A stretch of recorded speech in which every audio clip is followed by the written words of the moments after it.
அன்பர்களே, நண்பர்களே, உங்கள் பாலுவின் இனிய காலை வணக்கம். இன்று 17/6/2024, அதாவது ஆனி மாதம் 3ஆம் தேதி திங்கட்கிழமை, ஏகாதசி திதி, சித்திர நட்சத்திரம் மத்தியானம் 1:09 வரை, அதற்கு மேல் சுவாதி நட்சத்திரம், ராகுகாலம் காலையில் 7:30லேருந்து 9 வரை, அதே மாதிரி யமகண்டம் 10:30லேருந்து 12 வரை, நல்ல நேரம் காலை 6:30லேருந்து 7:30 வரை, சாயங்காலம் 4:30லேருந்து 5:30 வரை. அதே மாதிரி சந்திராஷ்டிரமம் மீனராசிக்காரங்களுக்கு கூடியது. கலர் நீங்கள் போட வேண்டிய துணியின் நிறம் வெள்ளை. அவாய்ட் பண்ணக்கூடியது பச்சை. சாப்பிட்றது துவரம் பருப்பு சம்மந்தப்பட்ட டால், அதாவது சாம்பார் அல்லது பருப்பு சாப்பிட்டுக்கலாம். இப்போது ராசிபலன் நிகழ்ச்சிக்கு செல்லும் முன்பு அந்த வீடுகளை பற்றிய சில குறிப்பு. இப்போது நம்ம 8ஆம் வீட்டை பற்றி பார்க்க போகிறோம். 8ஆம் வீடுனாலே எப்படின்னா 6, 8, 12 இந்த 3ம் மறைவு வீடுகள். இந்த 12 கூட ஓரளவு சேர்த்துக்கலாம். இந்த 6ஆம் வீடு 8ஆம் வீடுங்கிறது கொஞ்சம் துரதிர்ஷ்டம் நிறைந்தது, கொஞ்சம் பயப்பட்டு நம்ம ஒதுங்கக்கூடியதுன்னு வச்சுக்கலாமே 6ஆம் வீடு. இப்போ 6ஆம் வீட்டை பற்றி சொல்லும்போது நோய்கள்னு சொன்னோம் இல்லையா, அது குணமாகக்கூடிய நோய்கள், அதாவது மருந்து சாப்பிட்டோ டாக்டர் போய் குணப்படுத்தலாம். இந்த 8ஆம் வீடு எப்படின்னா நோய்களில் குணமாகாத நோய்களை இண்டிகேட் பண்ணக்கூடியது இந்த 8ஆம் வீடு. அதனால் இந்த 8ஆம் வீடுன்னு சொல்லும்போது எனக்கே கொஞ்சம் ஒரு மாதிரி தான் இருந்துக்கிட்டு இருக்குது. இப்போது 8ஆம் வீட்டில் எப்படின்னு கேட்டிங்கன்னா, ஆயுதங்களால் அதாவது தன்னை அறியாமலே கையில் வெட்டிக்கிட்டதும் சரி, சண்டை போட்டு ஆயுதங்கள்னால பெரிய காயங்கள் வருதும் சரி, இந்த 8ஆம் வீட்டு கூட திசை நடக்கும்போது தான் நடக்கும். ஸோ இந்த 8ஆம் வீடுங்கிறது ஆயுதங்களால் தவறி, இப்போ மரத்து மேலே ஏறி தவறி கீழே விழுந்துருந்தது, இந்த மாதிரிப்பட்ட அதனால் வரக்கூடிய காயங்களை இண்டிகேட் பண்ணக்கூடியது இந்த 8ஆம் வீடு. அடுத்தால நோய், அதை சொன்ன மாதிரி தீராத நோய், அதே மாதிரி இறப்பு, ஒருத்தரோட டெத் நடப்புக்கிறது. அதே மாதிரி இறப்புக்கு நிகரான கண்டம், பஸ் இடிக்கிற மாதிரி இப்போ பாருன்னா சாப்பிட்றது மாதிரி இருந்து தப்பிச்சுக்கிட்டானே அப்படின்னு சொல்லுவாங்க இல்லையா, இறப்புக்கு நிகரான ஒரு கண்டம்னு சொல்லுவாங்க. அதே மாதிரி எதை சொன்னாலும் நஷ்டம், அவமானம், தீராத பெரிய பகை, சின்ன நாள் பெரிய பகை சேர்றது, எந்த காரியத்தை எடுத்தால் கூட அது தடங்களாகி போய்கிட்டு இருக்கிறது, அலைச்சல் திருச்சல், மனைவியோட சண்டை சச்சரவு, வேண்டாத செலவினங்கள், கவலை, அஞ்சானம்னா தப்பாக புரிஞ்சுக்கிறது, அடுத்தால பயம், இதுக்கெல்லாம் காரணம் இதை இண்டிகேட் பண்ணக்கூடியது 8ஆம் வீடு. அப்போது நமக்கு என்ன பிரச்சனை, அது எதில் தப்பிக்கிறது அந்த 8ஆம் வீட்டை வச்சு பார்த்து தான் அதில் நடக்கக்கூடிய நமக்கு வரக்கூடிய கெட்ட நிகழ்ச்சிகளை அதுக்கு தகுந்த மாதிரி நம்ம தப்பிக்கிறதுக்கு ஒரு வாய்ப்புகளை உருவாக்கி கொள்ள வேண்டும். ஸோ 8ஆம் வீடை பற்றி இவ்வளவு போதும். நாளைக்கு இன்னும் கொஞ்சம் பார்த்துக்கலாம். அடுத்து ராசி பலன் நிகழ்ச்சிக்குள் செல்வோம். இந்த ராசி பலன் நிகழ்ச்சி உங்களுக்கு பிடித்தமானதாக இருந்தால் சப்ஸ்கிரைப் செய்யவும், லைக் செய்யவும்.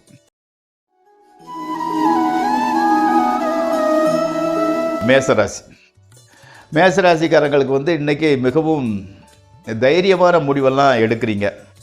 வேலை பார்க்கும் இடத்துல எதிர்ப்புகள் ஜாஸ்தி. நீங்கள் அந்த மாதிரி யாருக்கும் பயப்படாமல் முடிவெடுக்கும்போது கொஞ்சம் எதிர்ப்பு சக்திகள் வரத்தான் செய்யும். அதே மாதிரி திருமணம் ஆகாதவர்களுக்கு திருமண ஏற்பாடுகள் ரொம்ப மும்முரமாக நடக்கின்றன.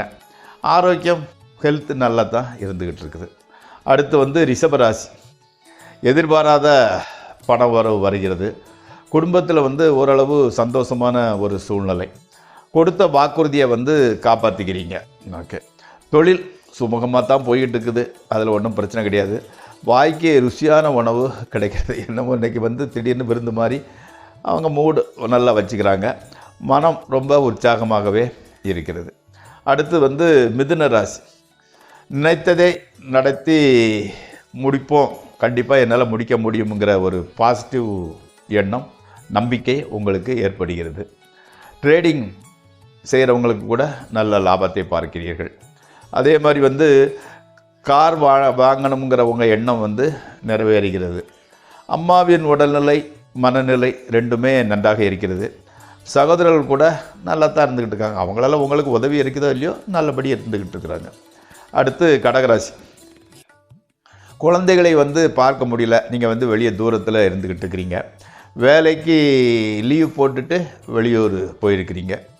ஆமாம். அதே மாதிரி வந்து சுற்றத்தினர் மீது உங்கள் சொந்தக்காரங்க மீது கோபம் வருது. ஏன்னா அவங்க வந்து ஒரு சப்போர்ட்டிவாக எதுவும் செய்கிறதில்ல. கண்டும் காணாத மாதிரி இருந்த இடம் இன்னும் செய்கிறாருந்தா உங்கள் மேலே ஒரு ஜெலசி கூட இருந்துக்கிட்டு இருக்குது. புதிய தொழிலை ஒன்று ஆரம்பிக்கலாம்ங்கிற ஒரு எண்ணம் உருவாகிறது. உத்தியோகத்தில் வந்து பிரச்சனை எதுவும் கிடையாது. அடுத்து சிம்மராசி. நண்பர்களோடு சேர்ந்து பிரயாணம் பிக்னிக்காக இருக்கலாம், ஏதாவது இன்னொரு நண்பர்களோட வீட்டு விசேஷமாக நிகழ்ச்சி இருக்கலாம், பிரயாணம் பண்ணிக்கிட்டீங்க. ஃபைனான்ஸ் பணம் ரொட்டேஷன் ஓரளவு நல்லா தான் இருந்துக்கிட்டு இருக்குது. வீம்புக்காக செலவு பண்ணுறீங்க. இப்போ வந்து 5 பேர் போகும்போது சாப்பிடும்போது அவங்க காசு கொடுக்காதனால வேண்டாம் நான் தான் கொடுப்பேங்கிற மாதிரி நீங்கள் கொடுக்க அந்த மாதிரி வீம்புக்காக செலவு பண்ணிக்கிட்டு இருக்கிறீங்க. அதே மாதிரி வந்து குடும்பத்தில் வந்து ஓரளவு சந்தோஷமான சூழ்நிலை தான் இருந்துக்கிட்டு இருக்குது. மாணவர்களுக்கு வந்து படிப்பில் ரொம்ப இன்ட்ரெஸ்ட்டு ஜாஸ்தியாக இருந்துக்கிட்டு இருக்குது.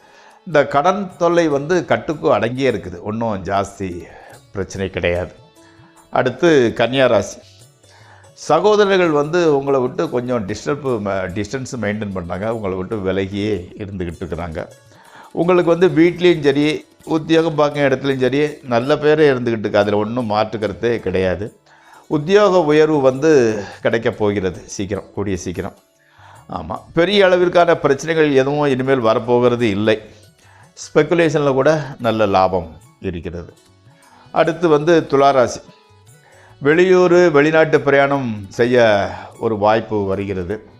தகப்பனார் புத்திமதி கேட்டு நடங்குறவங்களுக்கு நல்ல காரியங்கள் நல்லபடி நடக்கின்றன.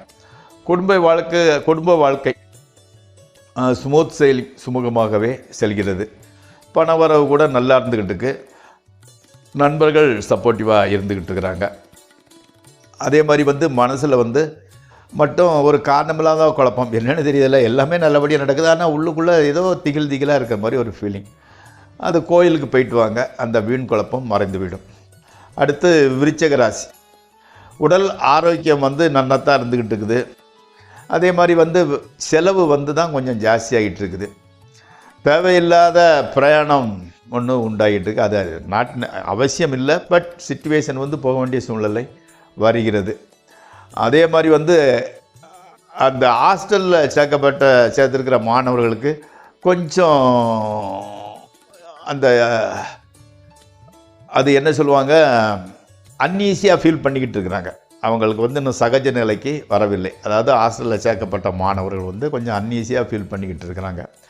மூத்த சகோதரர்கள் வந்து கொஞ்சம் பணத்தை பார்த்த உடனே உங்களெல்லாம் விட்டுட்டு விலகிட்டார், உங்களை வந்து ரொம்ப அசால்ட்டாக பேசுகிறாரு.